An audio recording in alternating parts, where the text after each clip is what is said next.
दोस्तों नमस्कार, शर्कला Vishwakarma YouTube channel में आपका स्वागत करता हूं और मैं ये महत्वपूर्ण प्रश्नोत्तरी लेकर आया हूं जिसमें 30 प्रश्न महत्वपूर्ण परीक्षा की दृष्टि से रहते हैं। और आज यह हमारा सेट है 9वां जिसकी हम बात करने वाले हैं।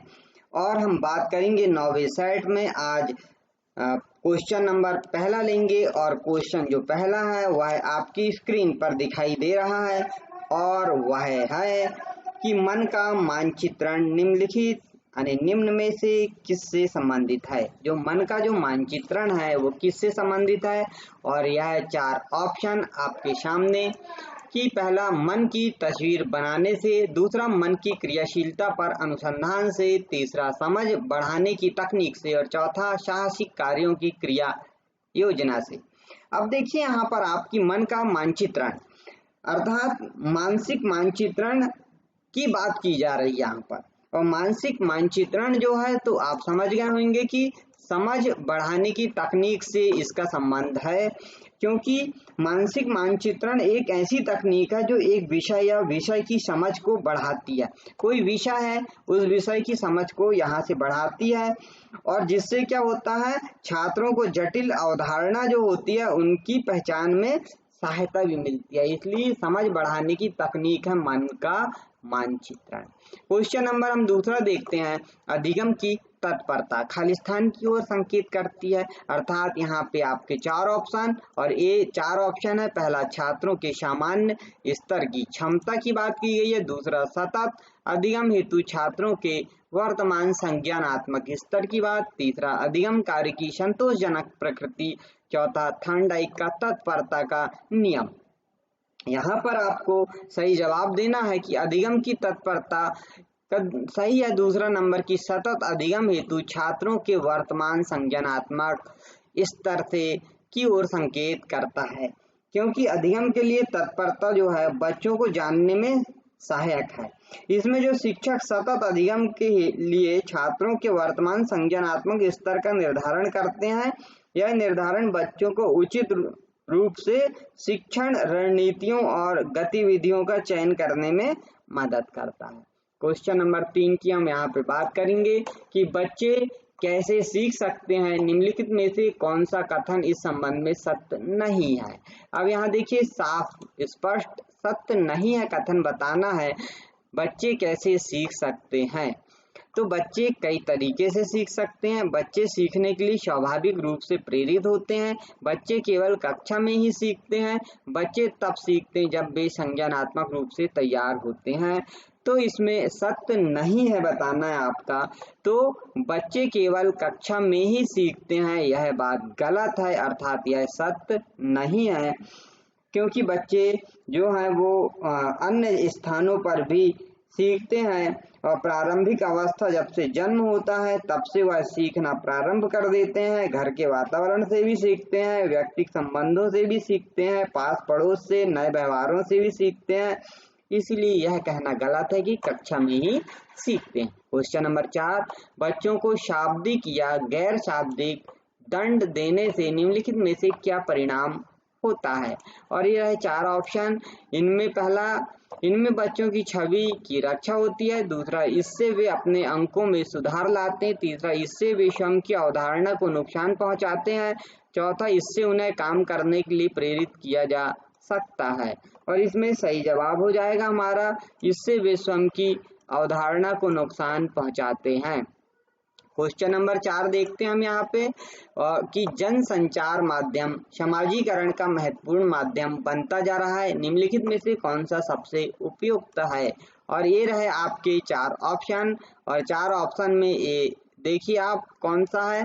पहला कि बड़े पैमाने पर मीडिया का उपयोग बढ़ रहा है और दृष्टिकोण, मूल्यों और धारणाओं पर बड़े पैमाने पर इसका प्रभाव पड़ गया है।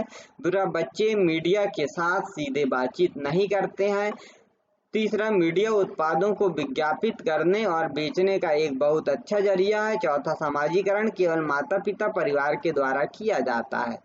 तो जन संचार माध्यम की यहाँ बात की जा रही है और इसका यहाँ पे बोला गया है कि महत्वपूर्ण माध्यम बनता जा रहा है। तो कौन सा सबसे उपयुक्त कारण है, तो बड़े पैमाने पर मीडिया का उपयोग बढ़ रहा है और दृष्टिकोण, मूल्यों और धारणाओं का बड़े पैमाने पर प्रभाव पड़ गया है।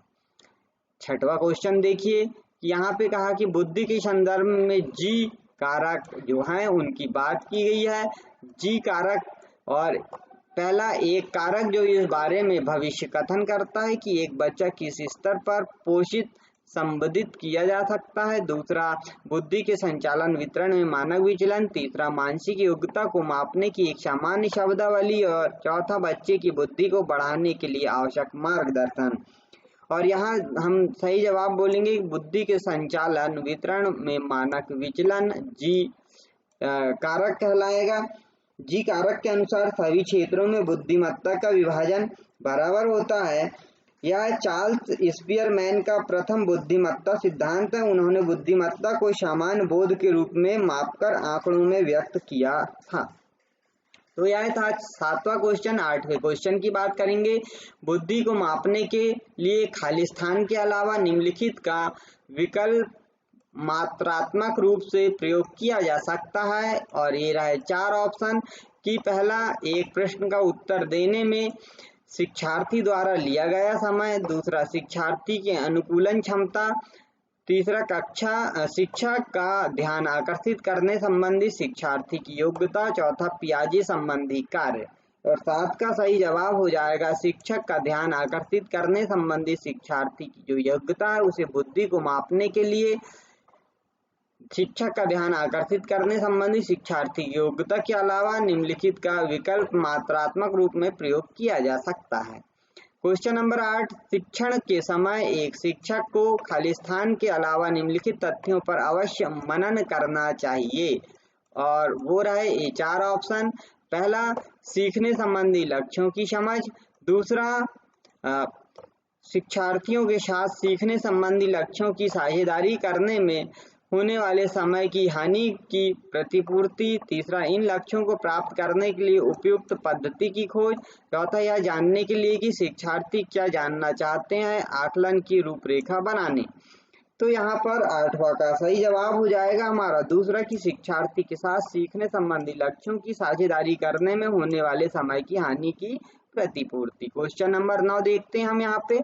अपने पाठ को शीघ्र पूरा करने के लिए शिक्षक अपनी पसंद के वरीयता वाले शिक्षार्थी समूह के उत्तरों की उपेक्षा करते हैं। और ये रहे हमारे ऑप्शन 4 कि पहला नंबर उन शिक्षार्थियों की पहचान करने संबंधी कौशलों की मांग करता जो अधिकतर सवालों के जवाब दे सकते हैं। दूसरा, पाठ्यक्रम को पूरा करने के लिए कक्षा में ऐसा करना जरूरी है। तीसरा, अन्य शिक्षार्थियों को समान अवसर से वंचित करता है। चौथा, उन शिक्षार्थियों की सहायता करता जो रुचि लेते हैं और शिक्षकों की पसंद बन जाते हैं। तो 9 का बिल्कुल सही जवाब है हमारा तीसरा कि अन्य शिक्षार्थियों को समान अवसर से वंचित करता है। 10वां, लैंगिक भेदभाव को कम करने का प्रभावी तरीका हो सकता है। और ये रहे 4 ऑप्शन।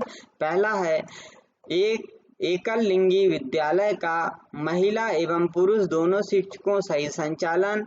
दूसरा है सह शिक्षा विद्यालय का पुरुष एवं महिला शिक्षकों सही संचालन। तीसरा, एकल लिंगी विद्यालय का केवल महिला शिक्षक द्वारा संचालन। चौथा, सह शिक्षा विद्यालय का केवल महिला शिक्षक द्वारा संचालन। और 10 का सही जवाब हो जाएगा हमारा सह शिक्षा विद्यालयों का पुरुष और महिला दोनों शिक्षकों द्वारा संचालन।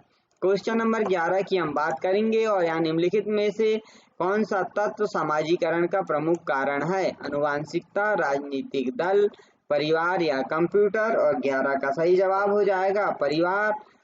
क्वेश्चन नंबर 12 देखते हैं हम कि स्कूल में समावेशन मुख्य रूप से किस पर केंद्रित है? और ये 4 ऑप्शन।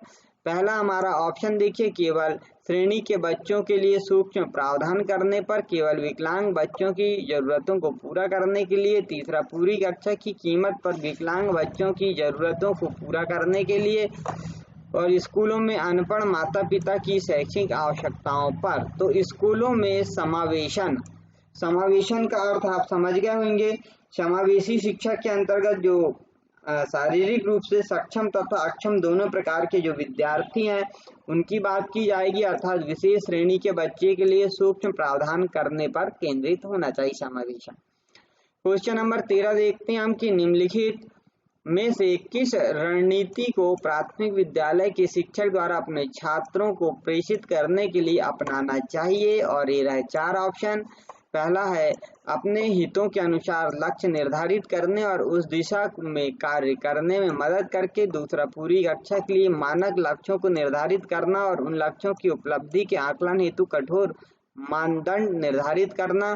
तीसरा, छात्रों के बीच अंकों के लिए प्रतिस्पर्धा को प्रोत्साहित करना।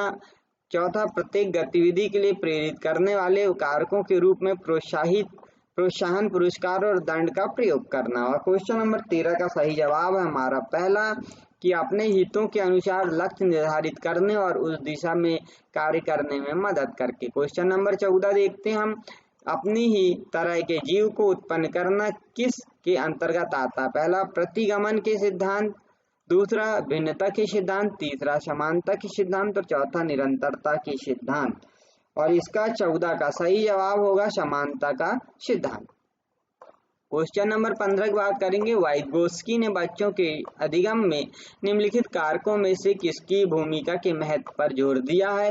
वंशानुगत, नैतिक, शारीरिक और सामाजिक। और सही जवाब हो जाएगा यहाँ पे हमारा सामाजिक। क्वेश्चन नंबर 16 की बात करें, निम्नलिखित में से कौन सा तत्व अधिगम को प्रभावित करता है? पहला, ए नंबर शिक्षार्थी का उत्प्रेरण। बी नंबर शिक्षार्थी की परिपक्वता। सी नंबर शिक्षक की युक्तियां। और डी नंबर शिक्षार्थी का शारीरिक और संवेगात्मक स्वास्थ्य। और आपको कोड बनाकर दिया गया है, पहले में ए और बी, दूसरे में ए बी सी, तीसरे में ए बी सी डी और चौथे में ए और बी। अब आपको यहाँ पे कोड से निर्धारित करना है और 16 का सही जवाब बताना है, वह है A B C D. Question number 17 की हम बात करेंगे कि सार्थक अधिगम है। और ये 4 ऑप्शन, दी गई सूचना का निष्क्रिय ग्रहण। दूसरा, निजी अनुभव के ज्ञान की संरचनाओं का सक्रिय निर्माण। तीसरा, उद्दीपक तथा ज्ञान उत्तर के बीच युग्मन तथा सहचर्य।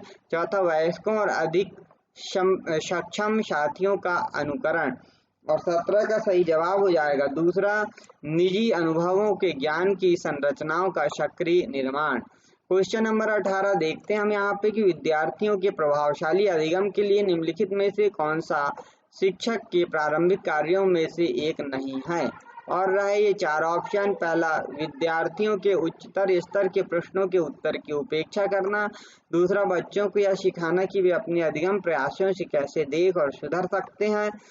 तीसरा, शिक्षार्थियों को उपदेशात्मक विधि से सूचना प्रदान करना। चौथा, विद्यार्थी की उन धारणाओं को जानना जिन्हें लेकर वे कक्षा में आते हैं।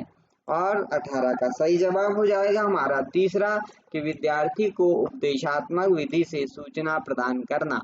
यह सही जवाब होगा हमारा। और क्वेश्चन नंबर 19 की हम बात करते हैं और यहाँ पे क्वेश्चन है, विकास के सिद्धांतों के बारे में निम्नलिखित में से कौन सा कथन गलत है? यहाँ आपको गलत की बात की गई है, जवाब देना है। पहला, प्रत्येक बच्चा विकास के चरणों से गुजरता है, फिर भी बच्चों के वैकल्पिक भिन्नताएं बहुत होती है। दूसरा, विकास का परिमाणात्मक प्रक्रिया जिसका ठीक मापन हो सकता है। तीसरा, विकास परिपक्वन और अधिगम पर आधारित होता है। चौथा, विकास वंशानुगत और वातावरण के बीच सतत अन्योन्य क्रिया से होता है। और 19 का सही जवाब हो जाएगा हमारा दूसरा, कि विकास एक परिमाणात्मक प्रक्रिया है जिसका ठीक मापन हो सकता है। 20वां क्वेश्चन, खालिस्तान तथा खालिस्तान की विशिष्ट अन्योन्य क्रिया का परिणाम विकास के विभिन्न मार्गों और निष्कर्षों के रूप में हो सकता है। और ये रहे 4 ऑप्शन। पहला, स्थिर और परिवर्तन। दूसरा, खोज पोषण। तीसरा, चुनौती सीमाएं। और चौथा, वंशानुक्रम पर्यावरण। और 20 का सही जवाब हो जाएगा वंशानुक्रम और पर्यावरण। क्वेश्चन नंबर 21, निम्नलिखित में से कौन सा शब्द अभिप्रेरणा के साथ अंत बदलाव में प्रयुक्त होता है? और यहाँ पे आपको 4 ऑप्शन दिए गए हैं, उन 4 ऑप्शन में से आपको सही जवाब देना है।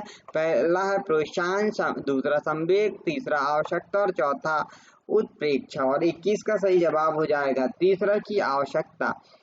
22वां क्वेश्चन देखते हैं कि राष्ट्रीय पाठ्यचर्या की रूपरेखा 2005 के अनुसार त्रुटियां महत्वपूर्ण होती क्योंकि वे शिक्षकों को बच्चों को डांटने के लिए एक तरीका प्रदान करती, पहला। दूसरा, बच्चे की सोच में एक अंतर्दृष्टि प्रदान करती और समाधानों को पहचानने में मदद करती है। तीसरा, कुछ बच्चों को कक्षा से बाहर करने के आधार उपलब्ध कराती। चौथा, छात्रों को उत्तीर्ण और अनुत्तीर्ण के समूह में वर्गीकृत करने का एक महत्वपूर्ण उपकरण है। और 22 का सही जवाब आ जाएगा हमारा दूसरा, कि बच्चों की सोच में एक अंतर्दृष्टि प्रदान करती और समाधानों को पहचानने में मदद करती है। क्वेश्चन नंबर 23 देखते हैं हम।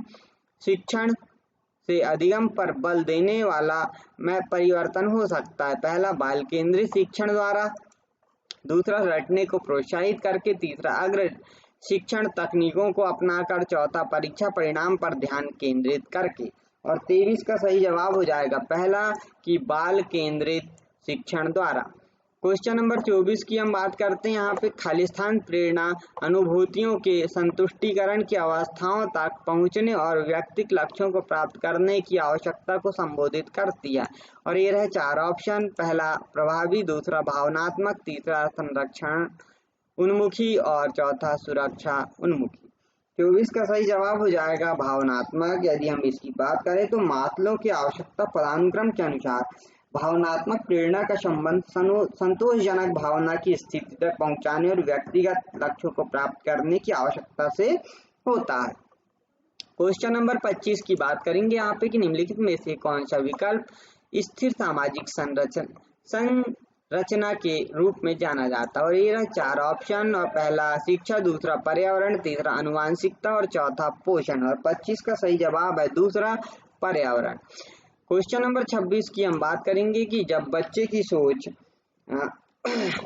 एक अवस्था से दूसरी अवस्था में परिवर्तित होती है तो उसे खालिस्तान कहा जाता है, पहला व्यवस्थापन, दूसरा साम्यावस्था, तीसरा समायोजन और चौथा अनुकूलन। और 26 का सही जवाब हो जाएगा साम्यावस्था। तो साम्यावस्था में जो है बच्चे का बौद्धिक विकास परिपक्वता की ओर अग्रसर होता है, तो इस अवस्था को हम संतुलन की अवस्था या साम्यावस्था कहते हैं। 27वां क्वेश्चन कि एक विद्यार्थी विद्यालय में लगातार निम्नतर श्रेणी प्राप्त कर रहा है तो उसके माता पिता को उसकी सहायता हेतु निम्नलिखित में से क्या सलाह दी जा सकती है। और ये 4 ऑप्शन, पहला है वह शिक्षकों के साथ घनिष्ठ संगति में काम करें, दूसरा मोबाइल फोन, फिल्म, कॉमिक्स और खेलने के लिए अतिरिक्त समय देने से रोके, जो उचित शिक्षा नहीं ले पाए उनके जीवन में आने वाली कठिनाइयों का वर्णन करें, घर पर कठिन परिश्रम करने के लिए उसे मजबूर करें। तो यहाँ माता पिता को सहायता हेतु निम्नलिखित में क्या सलाह दी जा सकती है। माता पिता को सलाह देना है तो माता पिता को हम कहेंगे कि वह शिक्षकों के साथ घनिष्ठ संगति में काम करे जिससे कि बच्चे का सुधार हो सके। क्वेश्चन नंबर 28 की हम बात करें तो भाषा में अर्थ की सबसे छोटी इकाई यहाँ बात की गई है। सबसे छोटी इकाई वाक्य विन्यास, रूपिम, स्वनिम और संकेत प्रयोग विज्ञान। और सही जवाब हो जाएगा यहाँ पर 28 का दूसरा रूपिम। अच्छा, रूपिम भाषा में अर्थ की सबसे छोटी इकाई यह 2 प्रकार की होती है, स्वनिम यानी व्याकरण की सबसे छोटी इकाई तथा लेखिम लिखित भाषा की सबसे छोटी इकाई। अच्छा, बात करेंगे हम 29वें क्वेश्चन की। और 29वां क्वेश्चन ये रहा आपकी स्क्रीन पर। हम देखते हैं 29वां क्वेश्चन। 29वां क्वेश्चन है हमारा कि सतत और व्यापक मूल्यांकन खालिस्तान बल देता है। व्यापक पैमाने पर अधिगम को सुनिश्चित करने के लिए सतत परीक्षण पर, दूसरा सीखने को किस प्रकार अवलोकित, रिकॉर्ड और सुधारा जाए इस पर, तीसरा शिक्षण के साथ परीक्षाओं का सामंजस्य पर, चौथा बोर्ड परीक्षाओं की अनावश्यकता पर। और 29 का सही जवाब हो जाता है हमारा दूसरा, और यह है सीखने को किस प्रकार अवलोकित, रिकॉर्ड और सुधारा जाए इस पर सतत और व्यापक मूल्यांकन बल देता है। क्वेश्चन नंबर हम 30 और अंतिम क्वेश्चन की बात करेंगे। एक बच्चा अतीत की समान परिस्थितियों में की गई अनुक्रियाओं के आधार पर नई परिस्थिति के प्रति अनुक्रिया करता है, यह किससे संबंधित। और ये रहे 4 ऑप्शन, पहला अधिगम की प्रक्रिया का अभिवृत्ति नियम, दूसरा अधिगम का तत्परता नियम, तीसरा सादृश्यता नियम और अधिगम का प्रभाव नियम। और 30 का सही जवाब हो जाएगा हमारा चौथा, जो अधिगम का प्रभाव का नियम है। उसके द्वारा एडवर्ड थॉर्नडाइक द्वारा विकसित प्रभाव के नियम के अनुसार हम व्यक्ति किसी भी कार्य को उसके प्रभाव के आधार पर सीखता है, तो व्यक्ति उससे सीखने का प्रयास करता है कार्य का प्रभाव यदि संतोषजनक होता है तब। तो दोस्तों, आज के लिए इस प्रश्नावली में हमने देखा 30 महत्वपूर्ण बाल विकास के प्रश्न। यदि आप पहली बार हमारे चैनल पर आए तो हमारे चैनल को सब्सक्राइब करें, लाइक करें, शेयर करें, अधिक से अधिक दोस्तों तक जानकारी पहुंचाएं।